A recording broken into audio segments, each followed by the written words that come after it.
So there's been a lot of attention in the press to these protests against Hamas. I'd encourage people who are interested in the conversation to listen to the video I did on Friday, the interview I did with Mohammed Shahada, who I thought had really, really interesting insights into that whole dynamic. But, it will reinforce the tendency of some people to say, some supporters of Israel to say, well, this is a war of Israel against Hamas, not against the Palestinian people. After all, look, these Palestinians in Gaza are protesting against Hamas. They don't like Hamas.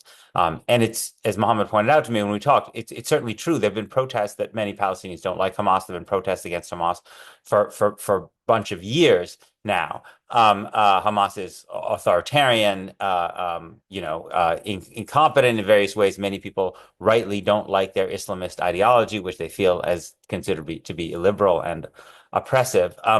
But I still think it's just fundamentally wrong to say that the war that Israel is waging is against Hamas for a number of reasons.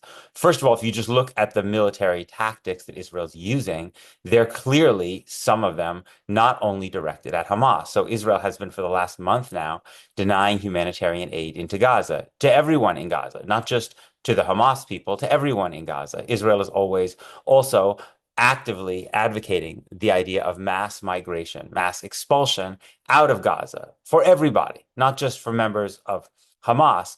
And Israel is also, repressing pretty brutally the West Bank, where Hamas is not in charge. There've been, tens of thousands, according to reports, of people expelled from their homes in the West Bank, where Hamas is not in charge, right? So all of that alone, I think, makes it pretty difficult to suggest that this is a war only against Hamas. In addition to that, if Israel really were interested in opposing merely Hamas, and let's say getting rid of Hamas, if that was Israel's primary objective, then one might think that Israel would support these protests against Hamas by telling Palestinians in Gaza that if they got rid of Hamas, then actually their lives could be better. Imagine if Israel said, well, if you get rid of Hamas, we will support a mass reconstruction for Gaza. We will not support expulsion. We will not maintain these buffer zones and blockade that make it impossible for Gaza to have any economic future. Maybe would even begin negotiations based on the idea of, giving Palestinians eventually their state or something like this, right? You could imagine a whole series of things that Israel could do to basically say to Palestinians in Gaza, listen, we're being really tough on you because of Hamas, but listen, if you manage to get rid of Hamas, then we're going to have a completely different kind of future for you, right? Which would presumably strengthen the protest movement against Hamas. Israel has said none of that, right? Israel's plans are still, Israel openly advocating still mass expulsion of everybody from Gaza.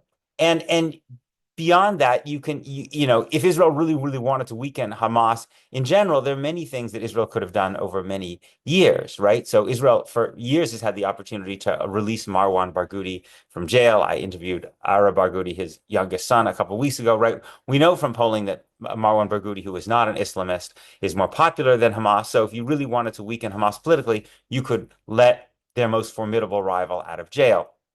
Israel also for many, many years, could have supported the Palestinian Authority, which was pursuing a different strategy than Hamas. The Palestinian Authority had leaders, Mahmoud Abbas and Salam Fayyad, had recognized Israel.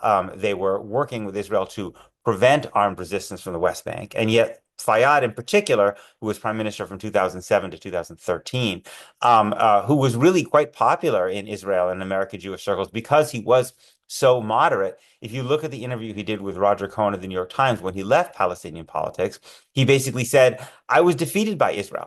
Even though I did everything they wanted, I couldn't get them to stop settlement growth for a single day. And he literally says in that interview, and Hamas will be strengthened.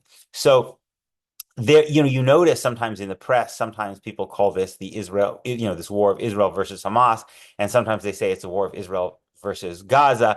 I really think it's much more accurate to say it actually is a war of Israel versus Gaza. It's not to say that Israelis and Israeli leaders don't have a special hostility to Hamas, given the horrors of what Hamas did on October 7th. Of course they do. But if you look both militarily and politically at the way Israel is behaving, I just don't see how one can come to the conclusion that this is a war that is directed only at the defeat of Hamas and not at, in some ways, the defeat, even the degradation, even the destruction of Palestinians in Gaza and even beyond.